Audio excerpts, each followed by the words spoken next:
নমস্কাৰ সকলোকে স্বাগতম জনাই আজিৰ ভিডিঅ'টো আৰম্ভ কৰিবলৈ লৈছোঁ।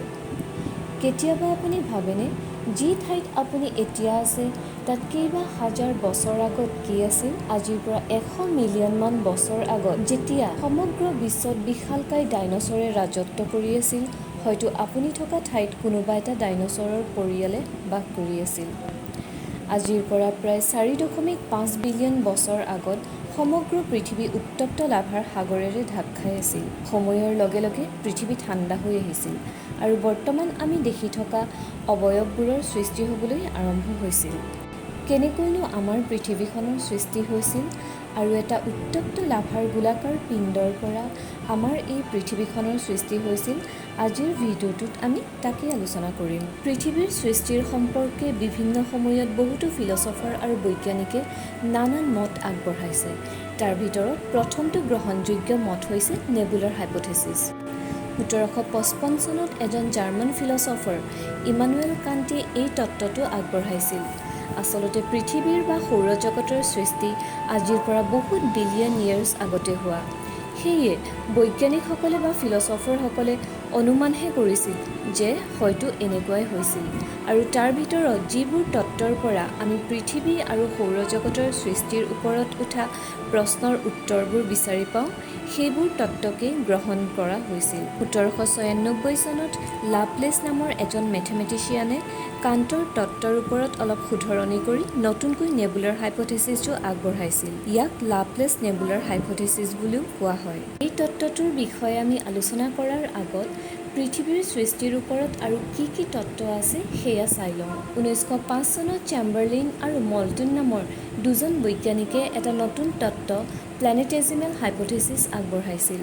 তেওঁলোকে নেবুলাৰ হাইপথেচিছৰ পৰা সূৰ্যৰ সৃষ্টি হৈছিল বুলি মানি লৈছিল যদিও প্লেনেটবোৰৰ সৃষ্টিৰ সম্পৰ্কে এই তত্ত্বটো দিছিল, আৰু পিছলৈ এই প্লেনেটেজিমেল হাইপথেচিছ তত্ত্বটো ছাৰ জেমছ জিন্স আৰু ছাৰ হেৰল্ড জেফ্ৰিয়ে অলপ শুধৰণি কৰি টাইডেল হাইপথেচিছ বুলি এটা নতুন তত্ত্ব দিছিল। এই দুয়োটা তত্ত্বকেই বাইনেৰী থিয়ৰী বুলিও কয়। আমি আগৰ ভিডিঅ'টোত নেবুলাৰ হাইপথেচিছ আৰু প্লেনেটেজিমেল হাইপথেচিছৰ কথা আলোচনা কৰিছিলোঁ। যিসকলে আগৰ ভিডিঅ'টো চোৱা নাই, ডেছক্ৰিপশ্যনত লিংকটো দিয়া আছে। প্ৰথম আমি সেই বিষয়ে অলপ থুলমূলকৈ আলোচনা কৰি লওঁ। বৰ্তমানৰ যি সৌৰজগত আছে তাত কেৱল মহাজাগতিক ধূলি অৰ্থাৎ কস্মিক ডাষ্ট আৰু গেছৰ ডাৱৰ আছিল, যাক নেবুলা বুলি কোৱা হয়। মধ্যাকৰ্ষণীয় বলৰ বাবে এই ধূলি আৰু গেছ এটা বিন্দুক কেন্দ্ৰ কৰি ঘূৰিবলৈ ল'লে, আৰু হাইড্ৰজেন আৰু হিলিয়ামৰ দৰে পাতল গেছ কেন্দ্ৰত কেন্দ্ৰীভূত হৈ গ'ল, আৰু তাৰ পৰাই আমাৰ সূৰ্যৰ সৃষ্টি হৈছিল। বাকী মহাজাগতিক ধূলি অৰ্থাৎ কস্মিক ডাষ্ট আৰু গেছবোৰে সূৰ্যৰ চাৰিওপিনে ঘূৰি থাকিল, আৰু তাৰ পৰাই ক্ৰমে বাকী প্লেনেটবোৰৰ সৃষ্টি হ'ল। আকৌ প্লেনেটেজিমেল তত্ত্বটোৰ মতে নেবুলাৰ পৰা সূৰ্যৰ সৃষ্টি হ'ল, আৰু এটা বেলেগ তৰা সূৰ্যৰ ওচৰেৰে পাৰ হৈ যাওঁতে সূৰ্যৰ এটা অংশ সূৰ্যৰ পৰা বিচ্ছিন্ন হৈ পৰিল, আৰু পিছত সেই অংশটোৱে সূৰ্যৰ চাৰিওপিনে ঘূৰিবলৈ ল'লে, আৰু তেনেকৈয়ে আমাৰ পৃথিৱী আৰু সৌৰজগতৰ বাকী গ্ৰহবোৰৰ সৃষ্টি হ'ল। যেতিয়া আমাৰ সৌৰজগতৰ সৃষ্টি হৈছিল তেতিয়া পৃথিৱী আৰু মংগল গ্ৰহৰ মাজত থিয়া নামৰ আন এটা গ্ৰহ আছিল। পৃথিৱীত সেইখিনি সময়ত কোনো বায়ুমণ্ডল নাছিল এতিয়াৰ দৰে, আৰু আমাৰ গ্ৰেভিটেশ্যনেল ফ'ৰ্চৰ বাবে সৌৰজগতত থকা এষ্টেৰইডসমূহ পৃথিৱীৰ পিনে আকৰ্ষিত হৈ আহিছিল, আৰু বহু লাখ বছৰ ধৰি পৃথিৱীত এষ্টেৰইড অৰ্থাৎ গ্ৰহাণুৰ বৃষ্টিপাত হৈ আছিল। ঠিক তেনেদৰে আমাৰ ওচৰ চুবুৰীয়া গ্ৰহ থিয়াতো একেই ঘটনা ঘটি আছিল, যাৰ বাবে লাহে লাহে থিয়া পৃথিৱীৰ আৰু ওচৰ চাপি আহিবলৈ ল'লে। এনেকৈয়ে আহি আহি আমাৰ পৃথিৱীৰ লগত এক ভয়ংকৰ সংঘৰ্ষ হ'ল। এই সংঘৰ্ষৰ ফলত পৃথিৱীৰ এটা অংশ বিচ্ছিন্ন হৈ সৰু সৰু টুকুৰাত পৰিণত হ'ল, আৰু পৃথিৱীৰ চাৰিওফালে এটা ৰিঙৰ দৰে ঘূৰিবলৈ ল'লে। যেনেকৈ শনিগ্ৰহৰ ৰিং আছে ঠিক তেনেকৈয়ে কালক্ৰমত এই সৰু সৰু টুকুৰাবোৰ এটা আনটোৰ লগত লগ লাগি গ'ল, আৰু এনেদৰেই আমাৰ চন্দ্ৰৰ সৃষ্টি হৈছিল। সেইখিনি সময়ত পৃথিৱী 1900 ডিগ্ৰী চেণ্টিগ্ৰেড উত্তপ্ত লাভাৰ এটি পিণ্ড আছিল। লাহে লাহে পৃথিৱীৰ উপৰিভাগ ঠাণ্ডা হৈ আহিবলৈ ল'লে, যাৰ ফলত ধাতু আৰু তেজস্ক্ৰিয় পদাৰ্থসমূহ পৃথিৱীৰ কেন্দ্ৰত কেন্দ্ৰীভূত হৈ গৈ থাকিল, আৰু পাতল পদাৰ্থসমূহ উপৰিভাগত থাকিল। পৃথিৱীৰ উপৰিভাগ কঠিন হৈ আহিবলৈ ল'লে। তেতিয়া বহুত লাখ বছৰ ধৰি পৃথিৱীত উল্কাবৃষ্টি হৈ আছিল। এই উল্কাসমূহত আছিল নিমখ, খনিজ পদাৰ্থ আৰু পানী। কেইবা লাখ বছৰ ধৰি এই উল্কাবৃষ্টি হৈয়েই আছিল, যাৰ বাবে লাহে লাহে পৃথিৱীৰ উপৰিভাগ উল্কাত থকা পানীৰ বাবে পানীৰে ঢাক খাই আহিল। বৈজ্ঞানিকৰ মতে সেইখিনি সময়তে পৃথিৱীত এককোষী জীৱৰ সৃষ্টি হ'বলৈ আৰম্ভ কৰিছিল। পৃথিৱীৰ উপৰিভাগ ঠাণ্ডা হৈ আহিছিল, কিন্তু কেন্দ্ৰভাগ তেতিয়াও বহুত হাজাৰ ডিগ্ৰী উত্তপ্ত হৈয়ে আছিল, যাৰ বাবে জ্বালামুখী বা আগ্নেয়গিৰিৰ উদগিৰণ হ'বলৈ আৰম্ভ হৈছিল। আৰু পানীৰে ঢাক খাই থকা এই পৃথিৱীত আগ্নেয়গিৰিৰ পৰা ওলোৱা লাভা ঠাণ্ডা হৈ লাহে লাহে পৃথিৱীৰ উপৰিভাগত পানীৰ লগতে মাটিৰো সৃষ্টি হ'বলৈ লৈছিল। আজিৰ পৰা ৩০০ কোটি বছৰমান আগত লাহে লাহে পৃথিৱী স্থিৰ হ'বলৈ আৰম্ভ কৰিছিল। উল্কাবৃষ্টি বন্ধ হৈছিল আৰু জ্বালামুখীৰ উদগিৰণো ক্ৰমান্বয়ে কমি আহিছিল।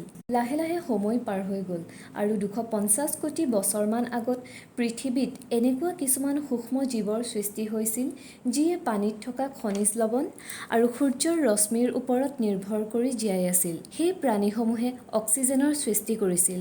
এই মাইক্ৰ'বেক্টেৰিয়েল জীৱবোৰৰ ফলতেই লাহে লাহে পৃথিৱীত অক্সিজেনৰ পৰিমাণ বাঢ়ি আহিল আৰু আমাৰ বায়ুমণ্ডলৰ সৃষ্টি হ'ল। এটা সময়ত অক্সিজেন ইমান বাঢ়ি গ'ল যে মাইক্ৰ'বেক্টেৰিয়েল জীৱবোৰৰ অক্সিজেনৰ বাবেই মৃত্যু হ'বলৈ ল'লে আৰু পৃথিৱীৰ উপৰিভাগত থকা আইৰণৰ লগত অক্সিজেনৰ বিক্ৰিয়াৰ ফলত আইৰণ অক্সাইডৰ বাবে পৃথিৱীৰ মাটি বৰ্তমানৰ মংগল গ্ৰহৰ দৰে ৰঙা হৈ পৰিছিল। সময়ৰ লগে লগে পৃথিৱীৰ টেক্টনিক প্লেটবোৰৰ মাজত বিভাজন হ'বলৈ লৈছিল, যাৰ ফলত পৃথিৱীৰ উপৰিভাগ জ্বালামুখীৰ দৰে বহু লাখ বছৰ ধৰি উতলি আছিল। এই সময়ত প্ৰচুৰ পৰিমাণে কাৰ্বন ডাই অক্সাইডৰ উৎপত্তি হ'বলৈ ল'লে। ফলস্বৰূপে বহু হাজাৰ বছৰ ধৰি পৃথিৱীত এচিড বৰষুণ হৈ থাকিল আৰু পৃথিৱীৰ উপৰিভাগ খুব ঠাণ্ডা হৈ পৰিল। সমগ্ৰ পৃথিৱী বৰফেৰে ঢাক খাই পৰিল। এয়াই আছিল প্ৰথম আইচ এজ, অৰ্থাৎ হিউৰনিয়ান আইচ এজ। এই সময়ছোৱাত প্ৰায় ৩০ কোটি বছৰ পৃথিৱী বৰফেৰে ঢাক খাই আছিল। কিন্তু পৃথিৱীৰ কেন্দ্ৰত থকা তেজস্ক্ৰিয় পদাৰ্থৰ বাবে কেন্দ্ৰভাগ সদায় গৰম হৈ থাকে, যাৰ বাবে আকৌ আগ্নেয়গিৰিৰ উদগিৰণ হ'ল আৰু পৃথিৱী আকৌ গৰম হৈ আহিল। কিন্তু পুনৰ এচিড বৰষুণ হ'ল আৰু একেই প্ৰক্ৰিয়াৰ পুনৰাবৃত্তি হ'বলৈ ল'লে। আকৌ পৃথিৱীত আইচ এজ আৰম্ভ হ'ল। এনেকৈ বহু হাজাৰ বছৰ ধৰি হৈয়ে থাকিল। লাহে লাহে পৃথিৱীৰ বৰফৰ তলত থকা পানীত যি মাইক্ৰ'বেক্টেৰিয়েল জীৱবোৰ আছিল, তেনেকুৱা জীৱবোৰে অক্সিজেনৰ সহায়ত বিকাশ হ'বলৈ আৰম্ভ কৰিলে আৰু এককোষীৰ পৰা বহুকোষী জীৱলৈ পৰিৱৰ্তন হ'বলৈ ল'লে। পৃথিৱীৰ বাতাবৰণৰ লগত খাপ খাব পৰাকৈ এই জীৱসমূহৰ ক্ৰমবিকাশ হ'বলৈ ল'লে। পৃথিৱীৰ বায়ুমণ্ডলত অক্সিজেনৰ পৰিমাণ বাঢ়িবলৈ ধৰিলে। ফলত এচিড বৰষুণো বন্ধ হ'ল।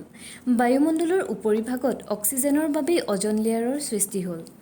পৃথিৱীৰ বাতাবৰণ আকৌ শান্ত হৈ আহিবলৈ ল'লে। পৃথিৱীৰ উপৰিভাগৰ পানীত থকা জীৱৰ লগতে সৰু সৰু সাগৰীয় উদ্ভিদ আগৰে পৰা আছিল যদিও মাটিত একো নাছিল। আজিৰ পৰা ৪৭ কোটি বছৰ আগত মাটিত শেলাই জাতীয় উদ্ভিদৰ সৃষ্টি হ'বলৈ আৰম্ভ হৈছিল। সময়ৰ লগে লগে নানান প্ৰকাৰৰ ঘাঁহ বননি আৰু ডাঙৰ ডাঙৰ উদ্ভিদৰো উৎপত্তি হ'বলৈ ধৰিলে। লাহে লাহে পৃথিৱীৰ মাটিভাগ ঘন জংঘলেৰে ভৰি পৰিল। সেইখিনি সময়তে পানীত থকা জীৱ কিছুমান মাটিলৈ আহিবলৈ ল'লে আৰু মাটিত থকা জীৱলৈ ক্ৰমবিকাশ হৈ গৈ থাকিল। তেতিয়া পৃথিৱীৰ স্থলভাগ একেলগে আছিল, যাক আমি পেনজিয়া মহাদেশ বুলি জানো, আৰু এই ভূভাগৰ চাৰিওপিনে আৱৰি এখনেই মাত্ৰ মহাসাগৰ আছিল। নাম আছিল পেন্থালাছা। পৃথিৱীত বতৰৰ পৰিৱৰ্তনৰ লগে লগে জীৱবোৰো পৰিৱৰ্তন হৈ গৈ থাকিল। পৰিৱেশৰ লগত খাপ খাব পৰাকৈ জীৱসমূহৰো ক্ৰমবিকাশ হ'বলৈ ধৰিলে আৰু এই পৰিৱৰ্তনৰ ফলতেই আজিৰ পৰা ২.৪ বিলিয়ন বছৰমান আগত বিশালকায় ডাইন'ছৰাছবোৰৰ জন্ম হৈছিল। আজিৰ পৰা ২ বিলিয়ন বছৰমান আগত পেনজিয়া মহাদেশৰ বিভাজন হ'বলৈ ল'লে আৰু কালক্ৰমত গৈ পেনজিয়াৰ পৰাই এতিয়াৰ কণ্টিনেণ্টসমূহৰ অৰ্থাৎ মহাদেশসমূহৰ সৃষ্টি হৈছিল। আৰু এই বিভাজনতেই আজিৰ পৰা ৫ কোটিমান বছৰ আগত আফ্ৰিকাৰ পৰা বিচ্ছিন্ন হৈ ভাৰত এতিয়াৰ তিব্বতত খুন্দিয়াইছিলহি। তাৰ ফলতেই সৃষ্টি হৈছিল হিমালয়ৰ। আজিও প্ৰতি বছৰে মাউণ্ট এভাৰেষ্ট ৪ মিলিমিটাৰ ওখ হৈ গৈ আছে। আজিৰ পৰা ৬.৬ কোটিমান বছৰ আগত এক বিশালকায় এষ্টেৰইডৰ পৃথিৱীৰ লগত সংঘৰ্ষ হৈছিল আৰু এই সংঘৰ্ষ ইমানেই বেছি ভয়ানক আছিল যে ই বৰ্তমানৰ 10,000 পৰমাণু বোমাতকৈও অধিক শক্তিশালী। ইয়াৰ ফলত সমগ্ৰ পৃথিৱী ধূলি আৰু বিষাক্ত গেছেৰে ঢাক খাই পৰিছিল। পৃথিৱীৰ উপৰিভাগত থকা ডাইনছৰ বা অন্য সকলো জীৱ বিলুপ্ত হৈ গ'ল।